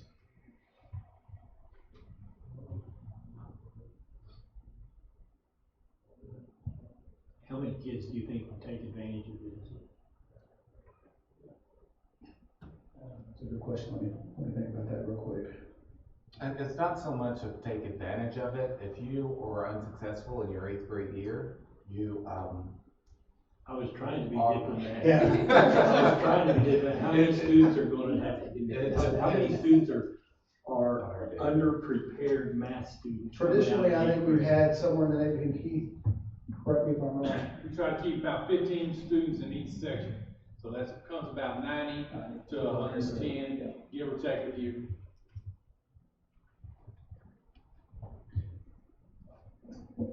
That's over a third of the students, am I looking at that right? Third of the students coming out of the 8th grade are under-prepared in math. Is that what we're saying? I'm just curious. Oh, okay. No, that's not what it means. There's some of those kids are just on the bubble. Close. They pass, some of them pass, but it's just a way for we can double block students to have that math. We talk about it all the time. Some of the successes we have is because we went to the double block. So these are not necessarily kids who failed it. They're right there on the bubble. And the state changes a lot of times. The standards make it a little bit tougher each year. So we just want to stay ahead of the game. So this class, and in the past, it has counted as a credit, as a math credit. State has kind of changed some of that. So we're using this as a help those kids' system. They're blocked every day in a math class, so they see it every day. They work with the main teacher, the Algebra 1 teacher, Miss Williams will. So it just gives them a day-to-day to see that math. Now, if they end up failing this class, then we may have some second-year kids who are also taking something similar to it, but it would be a local credit. This at least will give them a credit, so hopefully when they're junior or senior year, now they might not have to take 8 classes. They can take this class that will count as an elective for them. They can get in a co-op class and go to work. They can be double blocked in band, athletics, or whatever else they do. So it helps them when it's all said and done. For example, I think last year, we had 76% of our 8th graders that passed that particular assessment on the first go around. So those are the kids that we traditionally look at first. And then, as Mr. Garvis said, there's any kid that, may have passed 6th grade, failed 7th grade, passed 8th grade, and then we take a look at those kids. Because we know that they might still be struggling, we could use some additional supports, and that's traditionally what we use that classroom. And we get a lot of move-ins first time you bring them when they're freshmen. And we look at their scores from the previous school, and we feel like we can help them out. When you say 76 passed, does that mean 24% or the ones that are in the? Close to it, yes, ma'am.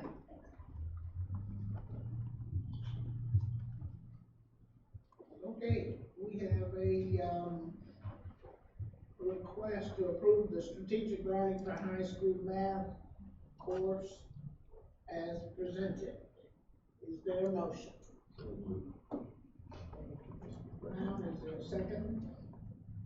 Second. Thank you, Mr. Council. Is there any further discussion? There being none, all in favor? Motion passes unanimously. Thank you very much. Next item on our agenda, to consider approval of TASB Board of Directors nominations.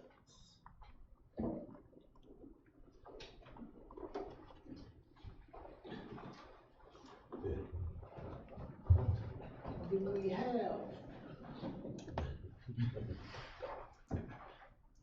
we have a Board of Directors nomination? From this board, Mr. Garden is from right here, and he's requesting to be reappointed. Is that how I'm understanding this? He will be seeking re-election, and we're just determining whether we want to provide him with an opponent. Is that right? That's what it sounds like to me. I would like to suggest when the time comes for not the nomination, but the, what's the next step? He's going to be seeking our approval, and I think we should approve him when he asks for that. He'll probably send a letter to either Dr. Liggins or to you, and when you do, I would like to suggest you bring it forward to the board and let us act on that. I know him personally, and he'd be very good. He's on it now, and he would like to continue. I agree with that. That sounds good to me, so this is an item that we will not act on, No. This is an action that we will not act on until our next board meeting. Or until we get that letter. Okay? Isn't this one of those deals that whoever isn't present at the meeting usually gets the nomination? So it's a good night for all of us to show up and we can get with it, yeah. I think he's actually seeking the nomination. I'm considering nominating Mr. Brown regardless.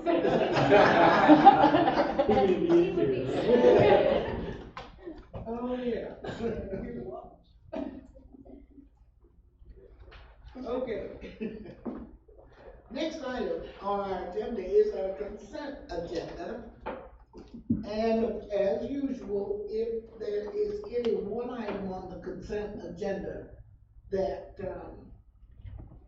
that we want to pull for whatever reason, we can do that. Our consent agenda consists of A, the monthly budgetary financial report, B, approval of renewal of membership in Los Gallegos retainer program, C, consider approval of bid on resale properties, D, consider approval of the vendor list, and E, the board minutes for April 18th, 2017, April 25th, 2017, and May 1st, 2017.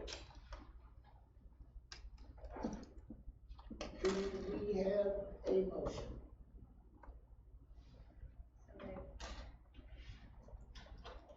Thank you, Ms. Adele.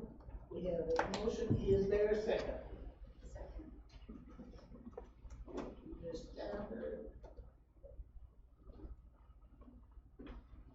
We have a motion and a second to approve the consent agenda as presented. Is there any discussion?